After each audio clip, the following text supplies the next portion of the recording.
Maka waktu Syekh Abu Abdillah Al-Sadri ini akan dipenggal kepalanya, langsung senyum dia. Heran Khalifah ini, kenapa engkau tersenyum? Katanya, aku sangat takjub betapa sabarnya Allah untuk menunda siksaannya kepadamu. Udah begini.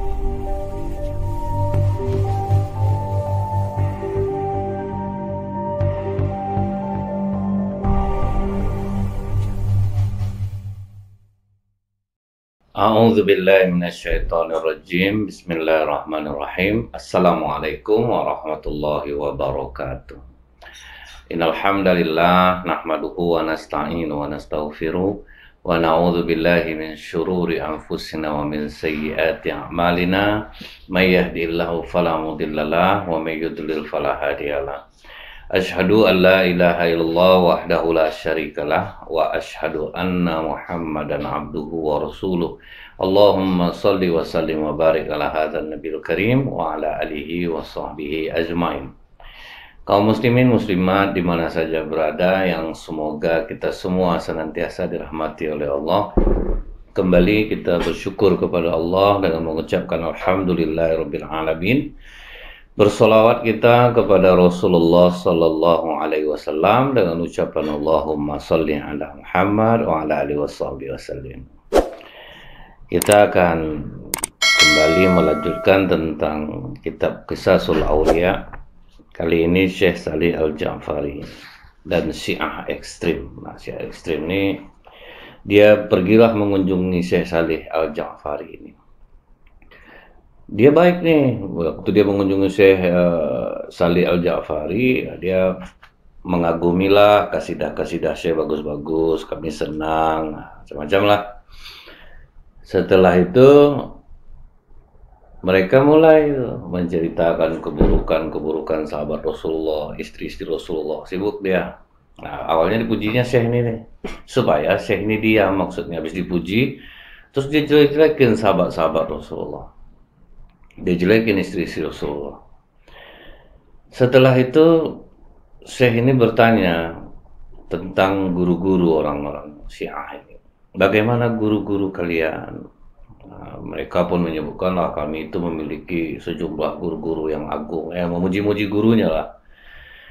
Kemudian disebutkannya lah nama guru-guru mereka, bagaimana kedudukan mereka, bagaimana gelar dan julukan-julukan mereka yang besar, yang dianugerahkan masyarakat kepada mereka. Jadi inilah orang yang suka memuji-muji guru-gurunya, mengagung-agungkan guru-gurunya. Nah, ini juga terjadi kok di kalangan kita sendiri, itu kadang juga ada yang terlalu melebih-lebihkan, sehingga mendudukkannya tidak pada porsinya kadang-kadang. Udah terlalu berlebih-lebihan lah. Setelah mereka orang-orang Syiah ekstrim ini memuji-muji siapa guru mereka, keagungannya, kedudukannya, gelar-gelar mereka, kemudian Syekh Salih Al-Ja'fari berkata, guru kalian tuh baik enggak dalam mendidik murid-muridnya? Baik enggak dia itu? Cara dia mendidik muridnya bagus enggak? Oh, mereka menjawab, oh tentu. Karena guru-guru kami ini sangat ahli dalam bidang pendidikan. Nah, itu bersemangat dan tanpa ragu menjawabnya. Kemudian Syekh berkata, apakah guru-guru kalian berhasil mendidik murid-muridnya, sementara Rasulullah gagal mendidik sahabatnya? Baru langsung mereka terdiam. Sedikit pun mereka tidak mampu menjawab sindiran keras dari Syekh Salih Al-Ja'fari. Nah, inilah orang menganggap bahwa guru-gurunya berhasil, terus dia jelek-jelekin sahabat. Nah, guru-guru sahabat kan Rasulullah SAW. Makanya sindiran sini, oh jadi guru kalian berhasil mendidik murid-muridnya, terus Rasulullah gagal mendidik sahabatnya. Nah, akhirnya mereka terdiam. Kemudian akhirnya mereka pergi meninggalkan Syekh Salih Al-Ja'fari. Kalah debat hanya dengan satu saja, yaitu menganggap guru mereka berhasil mendidik, sementara guru para sahabat Rasulullah gagal. Nah, inilah orang Syiah ekstrim. Juga yang seperti ini harus kita sadari juga di kalangan kita sendiri yang mengaku ahlu sunnah wal jamaah. Kadang ya memang ada kok. Kalau guru dia sangat diagungkan dia dan dia mau duduk di sana. Tapi kalau guru yang lain yang rasanya berseberangan dengan pemahamannya, dia tidak akan duduk di sana. Jadi ini eh, menampakkan sesuatu yang seperti sikap orang-orang Syiah, yang berlebih-lebihan terhadap guru mereka dan menganggap guru lain salah. Bahkan Rasulullah pun dianggap salah mendidik sahabat sehingga sahabat perlu dijelek-jelekan. Nah, ini golongan orang Syiah ekstrim. Jadi itu ingat tuh, jangan terlalu mengagung-agungkan guru. Menghormatinya boleh, tapi jangan sampai meletakkan dia tidak sesuai pada tempat yang semestinya. Nah, jadi ini ya, menghormati sama melebih-lebihkan itu beda. Seolah-olah menganggap guru kita ini berhasil didik kita. Terus kalau guru orang lain salah, nah ini yang tidak boleh. Ini berarti ada bibit-bibit Syiah nih di dalam jiwa. Kemudian yang berikutnya adalah Abu Abdillah Al-Sadri yang akhirnya mati syahid, dipenggal kepalanya. Waktu orang-orang menangkap Abu Abdillah Al-Sadri ini, dibawalah dia ke kota Al-Mahdiyah. Kemudian sebelum dia dibawa ke hadapan pemimpin waktu itu yang digelari Amirul Mukminin, dia singgah dulu ke Al-Baghdadi Al-Hajib. Nah, jadi datanglah Al-Baghdadi Al-Hajib ini, dinasihatinya lah ulama yang bernama Abu Abdillah Al-Sadri ini. Pokoknya nanti sampai di hadapan khalifah, kau bilang aja kau mengakui hak kepemimpinannya, kau akan mendukungnya. Orangnya pemaaf kok, pasti kau akan dibebaskan. Nah, ini kata Al-Baghdadi kepada ulama Abu Abdillah Al-Sadri ini. Nah, kemudian masuklah mereka menemui Amirul Mukminin ini. Begitu sampai di hadapan Amirul Mukminin, kemudian Abu Abdillah mengatakan kepada Syekh Abu Abdillah ini, mengatakan di hadapan Amirul Mukminin, kau dikatakan pemaaf. Amirul Mukminin seorang pemaaf. Berarti Al-Baghdadi Al-Hijib ini telah berbohong sebetulnya kepada. Oh, kenapa kau katakan aku berbohong? Kata Amirul Mukminin ini.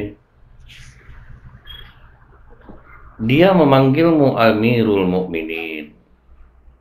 Jika engkau betul pemimpin orang Muslim, engkau tentu tidak akan pernah memerintahkan orang untuk mencela salafus saleh, generasi-generasi sebelumnya. Sementara kau memerintahkan orang untuk mencela sahabat Rasulullah. Berarti kau ini bukan pemimpin orang Muslim. Maka ngamuklah sang raja ini, yang khalifah ini. Kemudian apa katanya? Penggal kepalanya. Maka waktu Syekh Abu Abdillah Al-Sadri ini akan dipenggal kepalanya, langsung senyum dia. Heran khalifah ini, kenapa engkau tersenyum? Katanya, aku sangat takjub betapa sabarnya Allah untuk menunda siksaannya kepadamu. Udah begini jahat kau masih sabar Allah. Itu yang aku salut. Silahkan jalankan hukuman kalian. Nah, itulah. Memang ulama-ulama ini yang benar-benar berada di jalan Allah itu memang tidak takut akan kematian. Jadi mereka berani mengatakan yang hak tanpa seharusnya dia tidak memaki. Mereka itu hanya berdua saja. Dia berdua menasehati, merasa dia, kamu pemimpin orang mukmin, tapi kamu benci kepada generasi masa lalu, generasi sahabat. Ini bukan orang mukmin berarti. Adalah sahabat-sahabat Rasulullah itulah yang membela Rasulullah SAW, rela melakukan apa saja, malah kok dijelek-jelekin. Nah, inilah kaum-kaum pembid'ah, yaitu Syiah. Nah, selesai yang ini. Kemudian ini kisah ulama yang sangat sedih gitu, Al-Iz bin Abdus Salam dan kaum pembid'ah.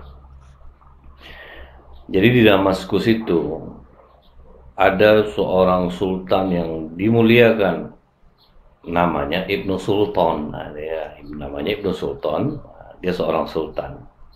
Dia ini masih saudara Salahuddin Al-Ayyubi. Nah, waktu itu di masa kepemimpinan dia ini ada jamaah pembid'ah, jamaah yang suka bid'ah, tapi ngakunya dari mazhab Hambali.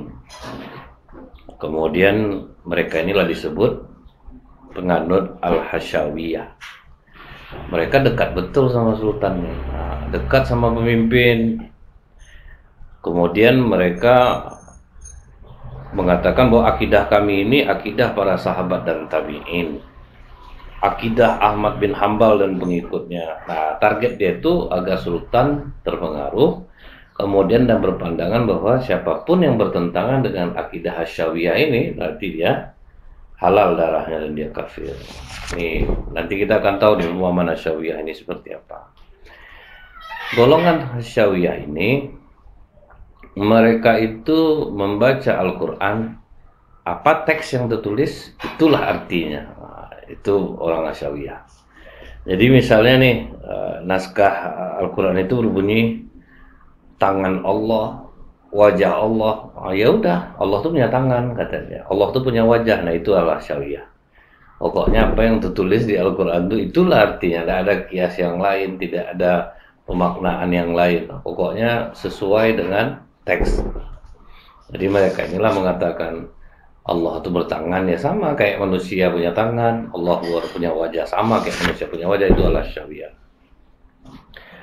Kemudian misalnya dia mengatakan, Al-Quran mengatakan Allah yang Maha Rahman bersemayam di atas arsy. Ya udah, Allah di situ duduknya, gitu. Nggak kemana-mana Allah itu.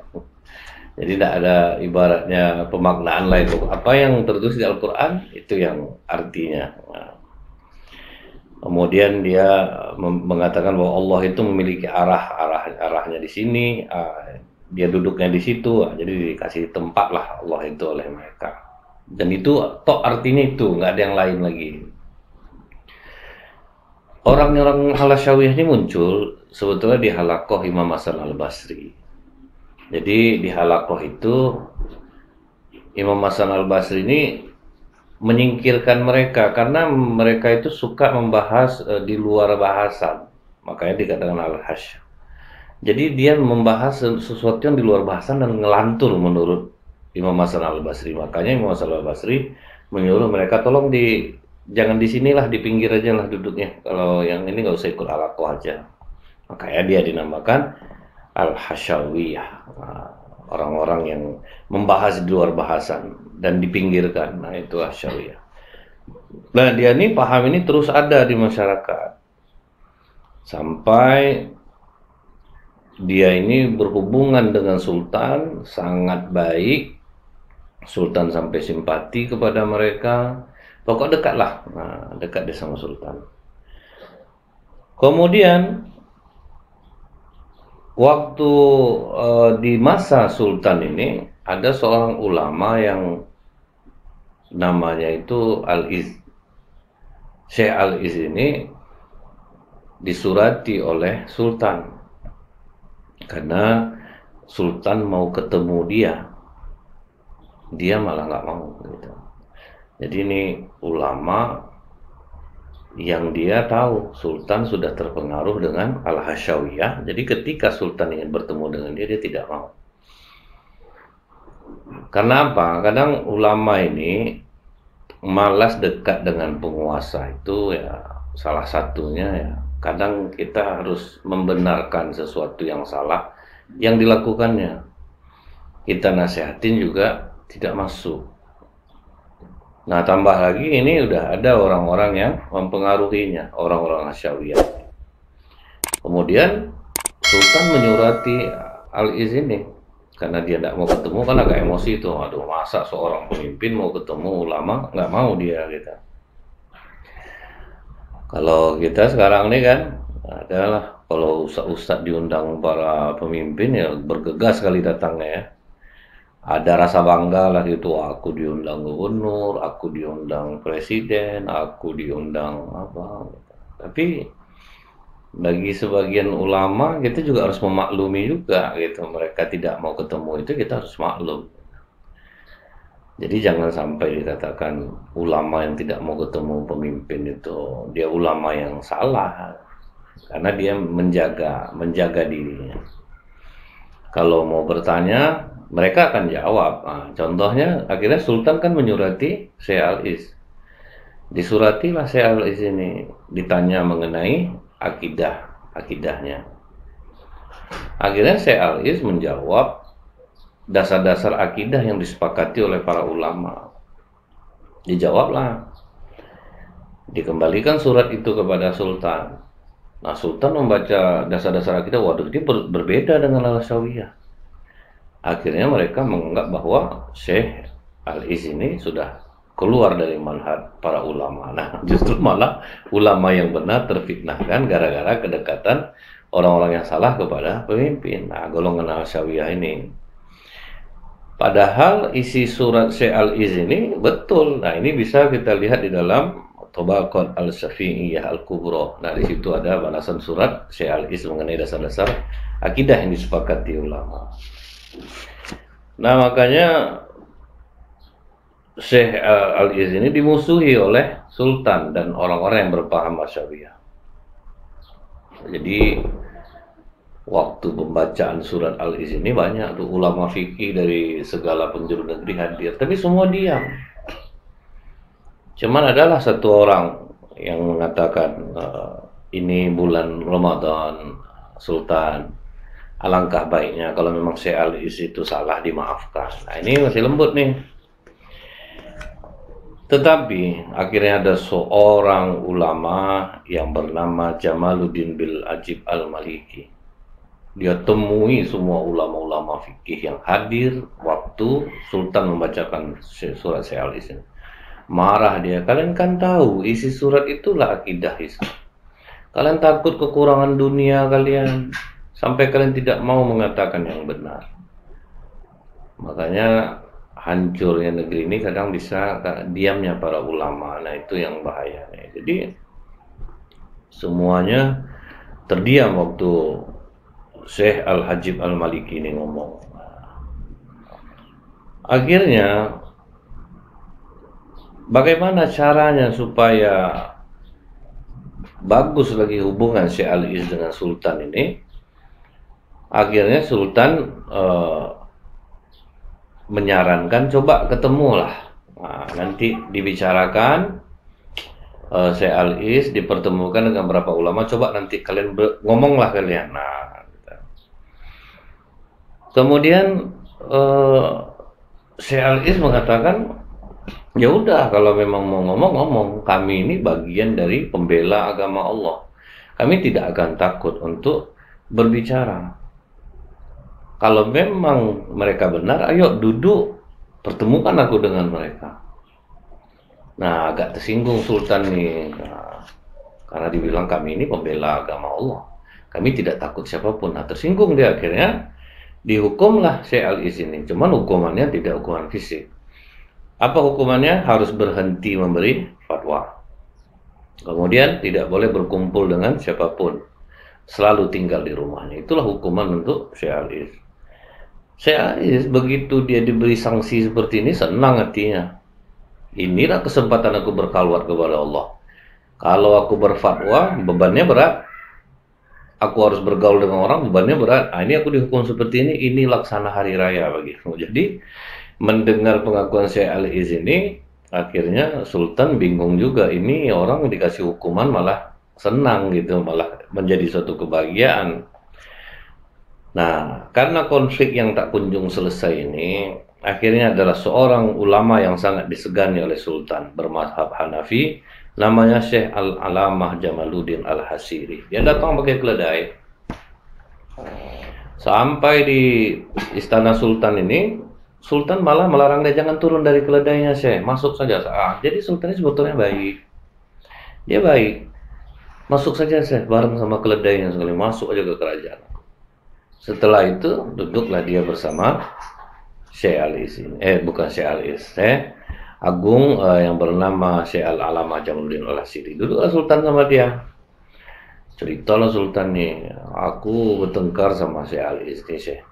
Dia ini bertentangan akidahnya dengan yang kita fahami. Kata Syekh Jamaluddin ini, apa memang akidah Syekh Ali? Ini suratnya bacalah. Dibaca oleh Syekh Al-Alamah Jamaluddin Al-Asyiri ini. Apa katanya? Ini sahih, ini akidah kaum muslim, justru yang bertentangan dengan ini dia keledai. Kalian beruntung ada Syekh Al-Is di sini. Karena beliau inilah ada di sini, berkah negeri ini jadinya. Aduh, Sultan kenapa kau bisa terpengaruh? Inilah yang benar akidah umat Islam. Waduh, mendengar itu bertobatlah Sultan ini dan memohon maaf kepada Syekh Al-Is atas kekeliruannya. Jadi kadang memang orang-orang yang benar ini menjadi tidak benar dikala ada orang-orang yang menghasut. Nah, di sini kita bisa belajar bahwa hati-hatilah gitu. Kenali dulu keburukan bukan untuk kita berbuat buruk, supaya kita terhindar dari keburukan itu. Ini contohnya kan, kasihan kan ulama akhirnya sampai dimusuhi karena ada golongan-golongan orang yang dekat dengan kepemimpinan menghasut bahwa yang diyakini ulama itu yang salah. Nah, ini bisa jadi terjadi di negara kita ini. Ada ulama-ulama yang bisa saja membenarkan sesuatu yang salah, malah ulama yang benar dimusuhi karena tidak sesuai dengan keinginan mereka. Ini akan menghambat mereka. Kalau kita lihat di kajian-kajian sebelumnya kan banyak tuh ulama-ulama yang benar yang tidak sesuai, maka akhirnya banyak orang yang merasa terganggu. Ini kalau dia tetap ada, nah ini akan bahaya kita nih, hilang tender kita ini, hilang proyek kita ini. Nah itu makanya mereka menggunakan tangan kekuasaan untuk musik, dan ada ulama-ulama yang membenarkan. Nah gitu. Ibaratnya, oh ya nggak apa-apa, ini nggak boleh. Nah, dia tuh harus dibeginikan, kami mendukung. Nah itulah. Nah, macam-macam lah caranya sehingga ulama yang benar dimusuhi. Nah ini juga terjadi di masa lalu. Yang berikutnya adalah Syekh Adna. Syekh Adna ini yang dilawannya pembid'ahnya itu Mu'tazilah. Mu'tazilah ini akal di segala-galanya. Jadi bagi orang Mu'tazilah ini yang apa menurut, kalau Al-Quran bertentangan dengan akal yang dipakai itu Mu'tazilah. Jadi orang Mu'tazilah ini sampai mengatakan bahwa Al-Quran itu adalah makhluk. Jadi mereka inilah yang menganggap Al-Quran adalah makhluk. Sampai akhirnya Khalifah dinasti Abbasiyah Al-Muhtadi Billah, putra dari Khalifah Al-Wasik. Khalifah Al-Wasik ini dia sudah menawan namanya Syekh Adna. Gara-gara Syekh Adna mengatakan Al-Quran itu bukan makhluk. Tapi orang-orang Mu'tazilah mengatakan Al-Quran itu makhluk. Syekh Adna sempat dipenjara karena dia berkeyakinan Al-Quran itu bukan makhluk. Akhirnya dia dihadapkanlah kepada hakim Mu'tazilah, namanya Abu Dawud. Jadi dalam keadaan dirantai, sampai dia ke hadapan Abu Dawud. Kemudian Al-Wasik, pemimpin khalifah waktu itu, silahkan kau berdebat. Berdebatlah Syekh Adna. Baik, kata Syekh Adna. Wahai Abu Dawud, beritahu aku tentang keyakinanmu ini bahwa Al-Quran itu makhluk. Apakah ini keyakinan yang wajib diimani, termasuk akidah agama, sehingga agama tidak akan sempurna tanpa keyakinan ini? Kata Abu Dawud, ya, memang betul, ini harus kita yakini, tidak sempurna agama ini tanpa meyakini bahwa Al-Quran itu makhluk. Wahai Abu Dawud, ini bukan Abu Dawud sahabat Rasulullah ya, bukan Abu Dawud perawi hadis. Beritahu aku tentang Rasulullah ketika diutus Allah kepada hamba-hambanya. Apa Rasulullah pernah tidak menyembunyikan sesuatu dari ajaran Allah yang perintahkan kepadanya menyangkut agama mereka? Ada tidak Rasulullah menyembunyikan? Kata Abu Dawud, enggak ada Rasulullah menyembunyikan. Rasulullah menyeru umatnya tidak pada akidahmu ini. Dan dulu itu pernah tidak mendengar Rasulullah mengatakan Al-Quran itu makhluk? Langsung terdiam orang hakim Mu'tazilah. Apa kata Al-Wasik? 1-0. Syekh Adna menang 1, Abu Dawud 0. Kemudian yang berikutnya, wahai Abu Dawud, Beritahuku tentang Allah ketika menurunkan Al-Quran kepada Rasulullah. Allah mengatakan al-yauma akmaltu lakum dinakum wa atmamtu alaikum ni'mati wa raditu lakumul islam madinah. Pada hari ini telah kusempurnakan untuk kamu agamamu dan telah kucukupkan kepadamu nikmatku dan telah kuridhoi Islam jadi agamamu.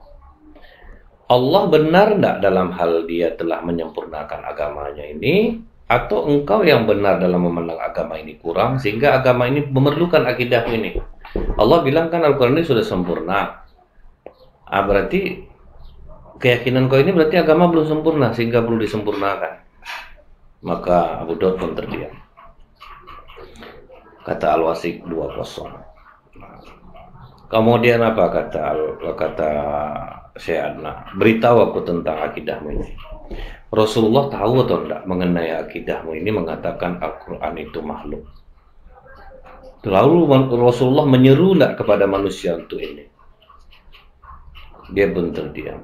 Nah, Rasulullah aja tidak ada menyeru umat manusia untuk mengatakan Al-Quran ini makhluk. Kok kau memandai-mandai mengatakan bahwa Al-Quran itu makhluk? Nah, sejak itulah Al-Wasik akhirnya bertobat kepada Allah dari akidah mengatakan bahwa Al-Quran itu makhluk. Nah, ini memang banyak terjadi nih hal-hal yang tidak penting sebetulnya, yang justru menjadi bahan yang sangat menghebohkan. Hal-hal yang tidak menyangkut pembatal-pembatal akidah itu yang sering diributkan gitu. Nah, jadi dulu masalah Al-Quran makhluk ini aja udah berapa banyak orang terpenjara, udah banyak orang mati harus meyakini Al-Quran ini makhluk. Nah, kadang tuh kita tuh suka membahas hal-hal yang sebetulnya tidak ada menyangkut untuk keimanan kita ini, dan tidak berdosa bila ditinggalkan. Nah, tapi itu yang sangat selalu diributkan. Nah, makanya nih kita ini jangan sampailah meributkan hal-hal yang sebetulnya tidak akan berpengaruh kepada keimanan dan keyakinan kita kepada Allah. Ya, misalnya nih mengenai kunut nggak kunut, mengenai bismillahnya zahar atau tidak, mengenai sholawat pakai sayyidina atau tidak. Ini kan hal-hal yang sebetulnya tidak akan mengganggu keimanan kita karena masing-masing punya dalil yang kuat. Jadi sangat sayang kalau kita meributkan hal-hal seperti ini. Nah, mudah-mudahan kita menjadi umat-umat Islam yang cerdas.